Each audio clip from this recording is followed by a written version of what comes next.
तो हमें ये देखना चाहिए कि हमारे द्वारा उगाया गया कांटा ही हमें चुभ जाता है। मैं बात कर रहा हूं समय रैना और रणवीर इलाहाबादी जैसे सो कॉल्ड कॉमेडियन के बारे में।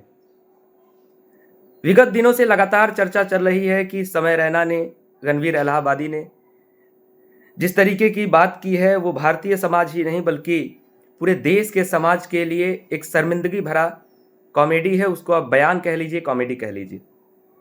लेकिन अगर इसके मूल में हम जाएंगे तो इनको बढ़ाया किसने है? हमने बढ़ाया है।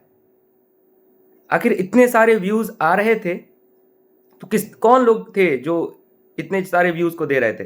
कौन लोग थे जो समय रैना के कॉमेडी को लगातार स्टेटस लगा रहे थे, स्टोरी लगा रहे थे? मैं एजुकेशनल प्लेटफॉर्म को भी कहना चाहूँगा। देश का एक बहुत बड़ा एजुकेशनल प्लेटफॉर्म है। सामान्य तौर पर विद्यार्थी उन्हीं को चुन लेते हैं क्योंकि वो बहुत बड़े एजुकेशनल प्लेटफॉर्म है, माना जाता है कि बहुत तगड़ा कंटेंट देते हैं। लेकिन वो भी अपने स्थापना दिवस पर, मैं नाम नहीं लूँगा, नाम लिखा हुआ है आपको, वो भी अपने स्थापना दिवस पर इस तरीके के वल्गर लोगों को बुला लेते हैं और आज उसका परिणाम हम सभी के सामने है। हमारे जैसे कुछ जो छोटे मोटे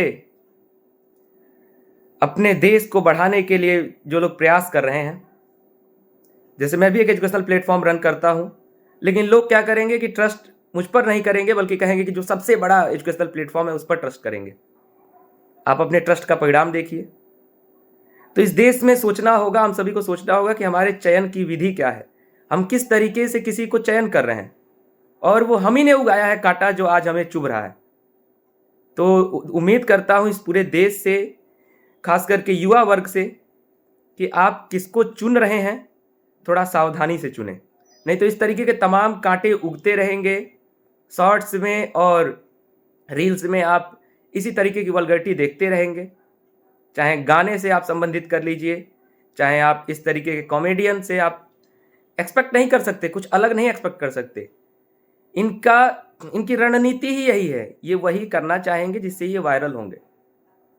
तो देश क्या चुन रहा है, देश पर एक बड़ा सवाल है। चुप्पी साधना कोई समाधान नहीं हो सकता। हमारे जैसे लोगों को बोलना होगा, ऐसे कांटों को उगने नहीं देना होगा। अगर ऐसे कांटे उगेंगे तो दुख पहुंचेगा। देश विश्वगुरु था, विश्वगुरु बनना चाहता है फिर से, लेकिन देश कहां जा रहा है ये हम सभी को देखना होगा।